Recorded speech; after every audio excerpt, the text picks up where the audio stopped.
Kita hidup seolah dunia berdiri di depan mata dengan jelas. Tapi bagaimana jika yang kita lihat bukan dunia itu sendiri, tapi dunia yang sudah lebih dulu disusun oleh pengetahuan, bahasa, kebiasaan, teknologi, dan kekuasaan hari ini?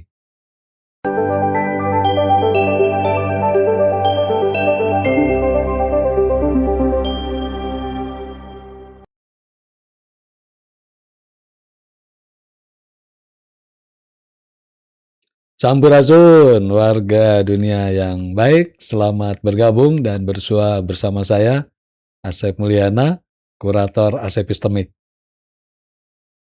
Hari ini kita akan memulai perjalanan dengan sebuah pertanyaan yang kelihatannya sederhana, tapi sebenarnya dapat mengubah cara kita memandang kehidupan. Apakah dunia yang kita kenal benar-benar dunia sebagaimana adanya? Bukan untuk membuat kita curiga kepada segala sesuatu, bukan juga untuk mengatakan bahwa kenyataan tidak ada.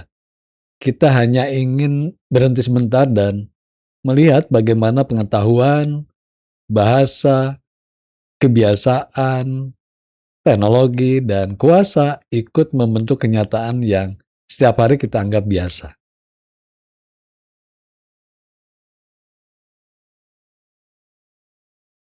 Ketika kita mengatakan ini meja, kita merasa sedang menyebut sesuatu yang sudah ada sebelum bahasa datang.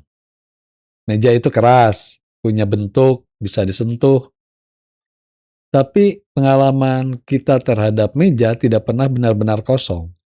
Kita mengenal benda melalui nama, fungsi, kategori, dan kebiasaan yang membuatnya tampak sebagai sesuatu yang masuk akal bagi kita, nyata, dan berada dalam pengalaman kita sehari-hari. Seorang anak kecil mungkin belum melihat meja sebagai meja dalam pengertian yang sama.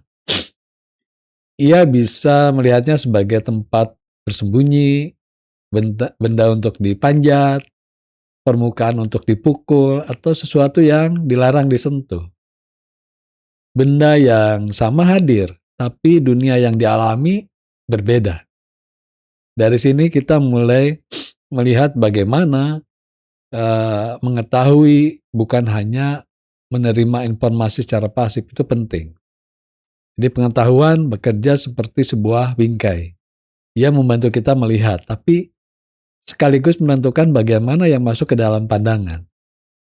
Kita tidak mungkin memperhatikan segala sesuatu sekaligus. Maka kita memilih, memilah, memberi nama, menyusun hubungan, lalu menyebut hasilnya sebagai kenyataan yang kita pahami. Apa yang berada di luar bingkai sering tidak hilang, hanya tidak terlihat saja. Masalahnya, bingkai itu sering tidak terlihat, kita lahir dalam bahasa yang sudah tersedia, sekolah yang sudah punya kurikulum, keluarga yang membawa nilai, masyarakat yang punya aturan, dan media yang memilih apa yang layak diberitakan. Sebelum kita sempat bertanya, banyak cara melihat sudah lebih dulu menunggu di sekitar kita. Kita belajar menggunakannya tanpa sadar. Karena itu, dunia sosial terasa begitu alami. Kita tahu bagaimana berpakaian di ruang tertentu, bagaimana berbicara kepada orang yang dianggap lebih tua, bagaimana menilai pekerjaan bergengsi, bahkan bagaimana membayangkan kehidupan yang disebut berhasil. Semua tampak seperti pilihan pribadi, meskipun sebagian dibentuk oleh sejarah panjang yang jarang kita lihat. Disitulah persoalannya menjadi politis.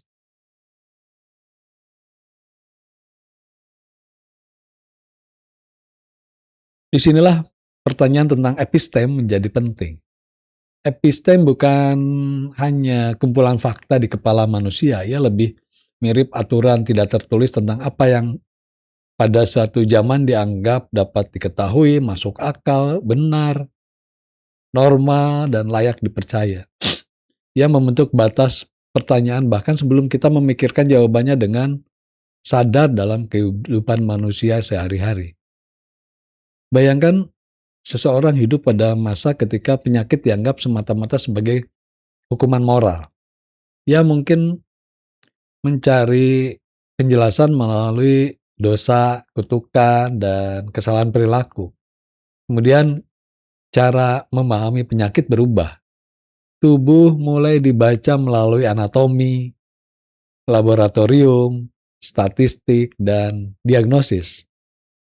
Dunia biologisnya tidak tiba-tiba berubah, tapi cara manusia mengenali dan mengaturnya yang berubah pada masa dan masyarakat yang berbeda.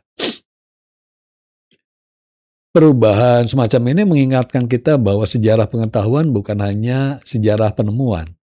Ia juga sejarah perubahan cara melihat. Apa yang dulu tidak terlihat dapat menjadi pusat perhatian. Apa yang dulu dianggap mustahil menjadi pengetahuan resmi. Dan sesuatu yang sekarang terasa pasti, suatu hari nanti mungkin dianggap sebagai keyakinan yang sangat terikat zamannya. Tapi kita perlu berhati-hati. Mengatakan bahwa pengetahuan dibentuk bukan berarti semua hal adalah kebohongan. Bukan berarti fakta tidak ada. Bukan pula berarti setiap pendapat punya bobot yang sama. Justru kita perlu membedakan kenyataan, bukti, tafsir, dan kepentingan. Kritik terhadap pengetahuan bukan penghancuran kebenaran, tapi pemeriksaan terhadap cara kebenaran dibuat itu dapat diterima dalam kehidupan sosial. Pertanyaan berikutnya menjadi lebih sulit. Siapa yang punya kemampuan menentukan apa yang dianggap benar? Di ruang kelas ada kurikulum. Di rumah sakit ada standar diagnosis. Di pengadilan ada kategori hukum. Di media ada pilihan berita. Di platform digital ada sistem rekomendasi. Masing-masing menyaring dunia sebelum dunia itu sampai kepada kita, sebelum menjadi pengalaman pribadi.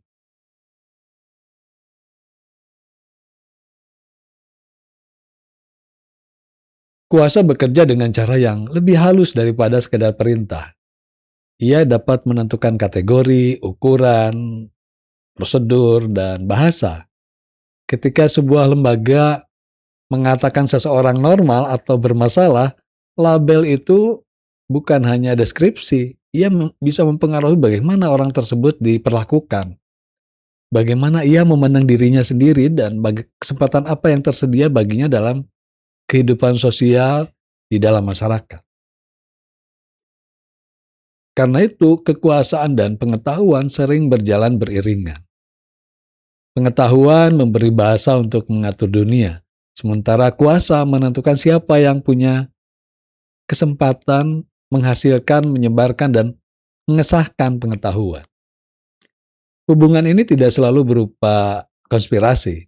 Seringkali ia bekerja melalui rutinitas biasa yang justru karena biasa tidak lagi terasa sebagai sesuatu yang perlu dipertanyakan dalam kehidupan sehari-hari.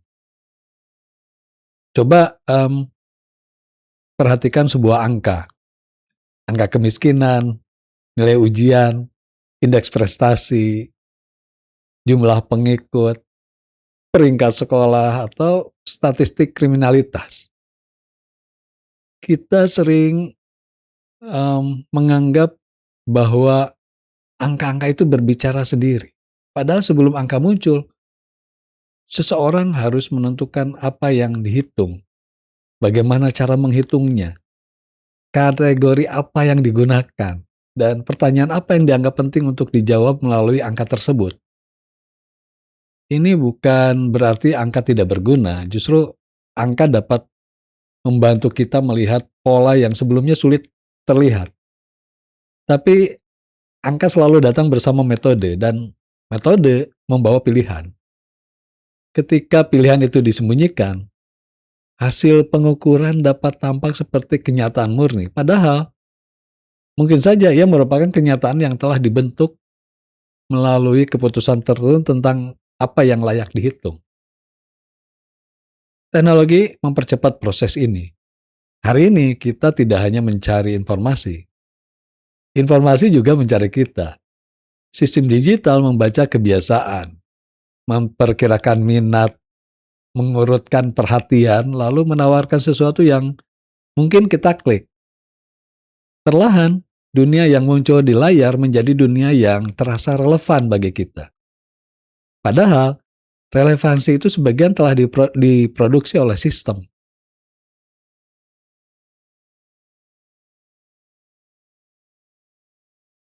Di titik ini, persoalannya menyentuh pengalaman manusia yang sangat pribadi. Pernahkah teman-teman merasa semua orang tampaknya berpikir sama setelah membaca berita tertentu? Atau merasa sebuah gaya hidup adalah satu-satunya jalan menuju keberhasilan? Kadang kita mengira sedang menemukan keinginan sendiri. Padahal keinginan itu mungkin tumbuh dari lingkungan yang terus mengulang gambaran tentang kehidupan ideal. Ada sesuatu yang melelahkan dalam menyadari hal ini. Kita ingin percaya bahwa diri kita itu otonom. Kita ingin merasa pilihan kita tuh lahir dari ruang batin yang bebas. Tapi manusia selalu tumbuh di antara bahasa, relasi, institusi, sejarah, dan harapan orang lain. Kebebasan kita nyata, tapi kebebasan itu tidak pernah lahir dari ruang yang benar-benar kosong. Disinilah kritik menjadi penting, sekaligus berbahaya jika dilakukan secara sembarangan.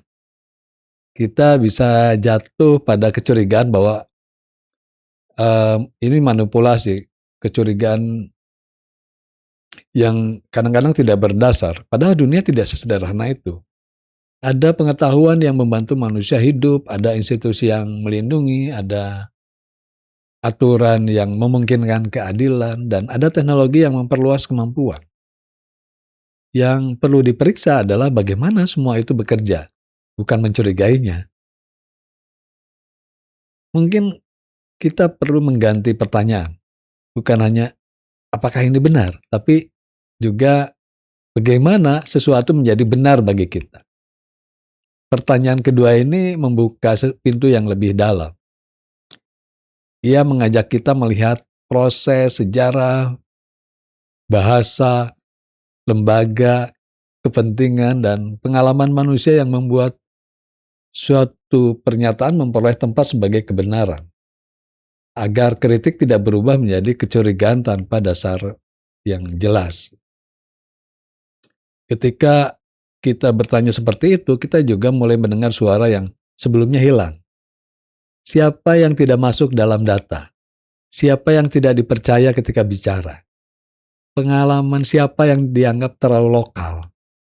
Bahasa siapa yang disebut ilmiah? Dan pengetahuan siapa yang selama ini diperlakukan sebagai sekedar cerita, bukan sebagai cara memahami dunia dalam kehidupan sosial.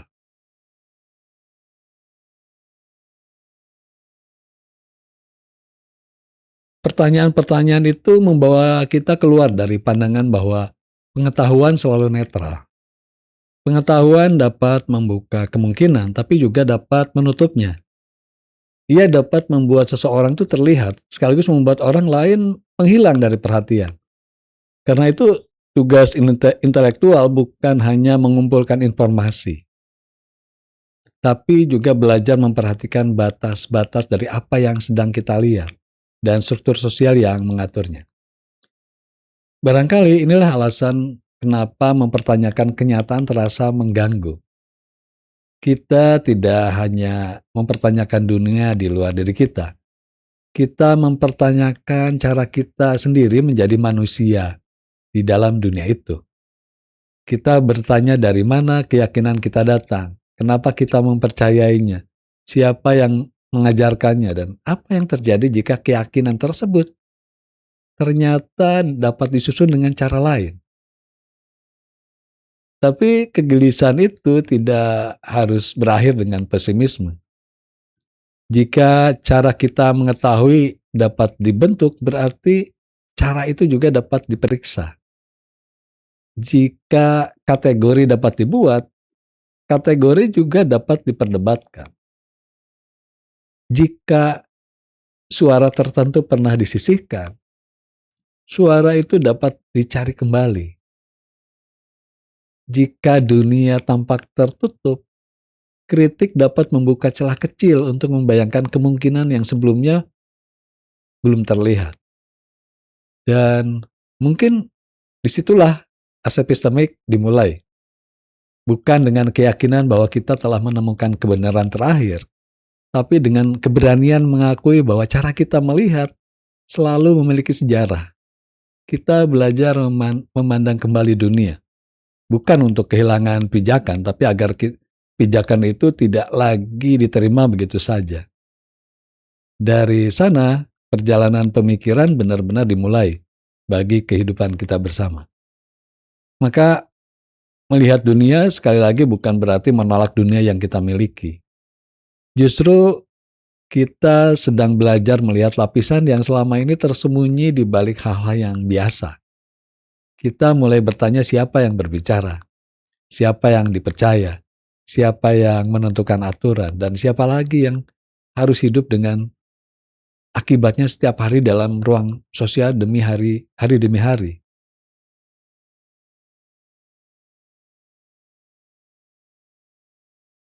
Jadi mungkin persoalannya bukan apakah dunia ini nyata.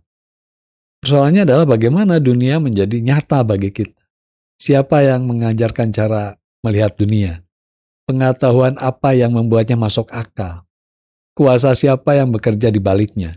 Dan ketika kita mulai menyadarinya, mungkin kita belajar melihat dengan mata yang sedikit lebih bebas yang selama ini kita jalani bersama. Kalau pertanyaan ini mengusik cara teman-teman melihat dunia, ikuti perjalanan epistemik. Subscribe dan mari menenun epistem bersama, satu pertanyaan demi satu pertanyaan. Karena mungkin berpikir dimulai ketika kita belajar melihat. Terus belajar, terus berpikir, terus bertumbuh. Sampurasun.